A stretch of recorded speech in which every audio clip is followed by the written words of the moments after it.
حبايب قلبي، اهلا بيكم فيديو جديد. النهارده بقى هكلمكم ودردش معاكم كده عن الاكلات اللي تشبعنا في الدايت في الشتاء وما تحسسناش بجوع الشتاء، وازاي نخس في الشتاء باكلات مشبعه.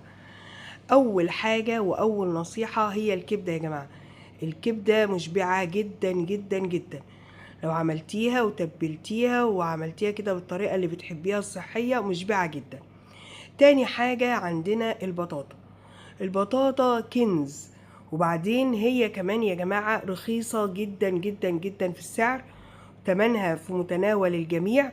البطاطا دي ما كانتش عن تجربة بتتقطع من عندي في الشتاء نهائي. كنت بجيبها اشويها في الفرن او اشويها على البوتاجاز زي ما انتوا شايفين كده. طبعا بحط فيها تنتوفة مية صغيرة جدا جدا، يعتبر معلقة مية، واسيبها هي تستوي بالمية اللي هتنزل منها، تبقى عاملة زي المشوية بالظبط. كمان البطاطس كنت بعملها اشكال وانواع. كنت بسلقها، كنت بعملها في الفرن، كنت وبقرمشها كمان في الفرن، كنت بعملها مهروسة، كنت بعملها مكعبات كده واعملها بالخضرة بالبقدونس، كانت بتبقى تحفة وتتاكل كده بالمعلقة. وكانت بتبقى مشبعة وجميلة جدا جدا جدا، وبتتخطى معايا جوع الشتاء، بتتخطى معايا جوع اخر الليل في الشتاء والبرد، وبتدفي وجميلة جدا. البطاطس والبطاطا انصح بيهم جدا جدا جدا يا جماعة. شايفين بقى الشكل، وشايفين هي سخنة كده او هي متلجة حتى باكلها. يعني انا بعد ما باكلها سخنة، اللي بتبقى بحطه في علبة واحطه في التلاجة واكله ساقع عادي. اجيب واحدة كده اكلها، طعمها جميل وزي المشوية بالظبط، مش مليانة بقى مية وخلاص.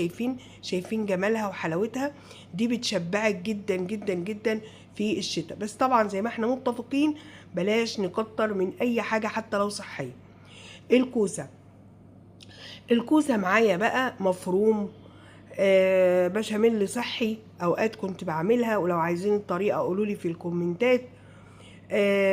محشي بعملها برضو، اكتر خضرة بعمله على مزاجي بقى، اكتر خضرة واقلل رز، اكتر خضرة وبصل وطماطم ومش عارفة ايه واقلل رز، واعمل محشي. لما نفسي تروح للمحشي كنت بعمل كوسة. والحاجات دي نفعتني جدا جدا جدا ان انا اخس في الشتاء. فلو عايزة تعرفي ازاي تخسي في الشتاء وتقاومي جوع الشتاء باكلات مشبعة واقتصادية، هو الفيديو ده ليكي. شوفيه واعملي اللي فيه. طبعا بقى مع المية، مع اللي هي الحاجات التانية اللي هي بتسند بقى، زي مثلا القهوة الشاي، بس حاجات بدون سكر، الدنيا بتمشي. تعالوا بقى اقول لكم على الكنز الثمين ده، السبانخ. السبانخ لذيذة لذيذة لذيذة جدا جدا في الدايت.